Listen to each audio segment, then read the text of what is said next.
Usisahau kusubscribe, like na comment.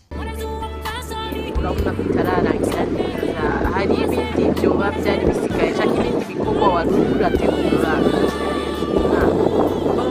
umwaka nyine wa 2018 ngiye kurangiza neza, aho nzoshira abona amasanamu y'indirimbo iwacu igiteramo kinini cyo twita concert live, nzoba ndiko ndacuranga jewe nyene tuzofatanya na Titus Desire n'abandi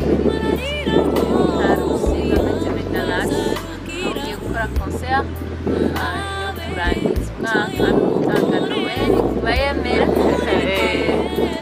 no gushabona amasanamu urumva igikorwa kinini ya cyane zitanze z'ukwezi nyene kwa 12. hama iyo concert izobera mu ntara ya Karusi nyine buhiga kuri Nelson Mandela Hotel.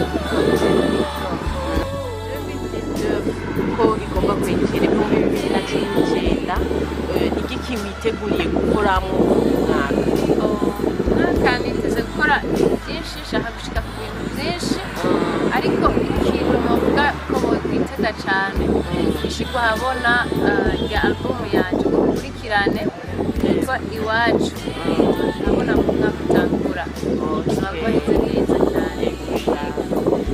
Ni kuki iyo concert hoba wumva wiyumviriye cyangwa gutora kuyikorera Ikarusi utashimye kuyikorera ngaha mu mujyi wa Bujumbura?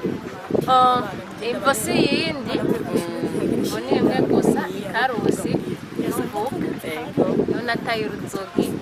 Nifuje rero gutanga concert yanje ya mbere igitirirwa Mvuka kugira ngo mperi iwacu hanyuma nkwire ubundi bwose ndetse n'isi yose. Wow, cyiza.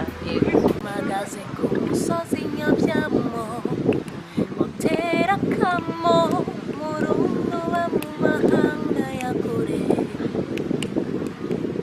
n'agatima nikatera dutebagane, garuka dufashanye dutera iteko Burundi, iwacu ni Burundi, iwacu ni Burundi, nimuze tujo Burundi, dushize hamwe twateza imbere.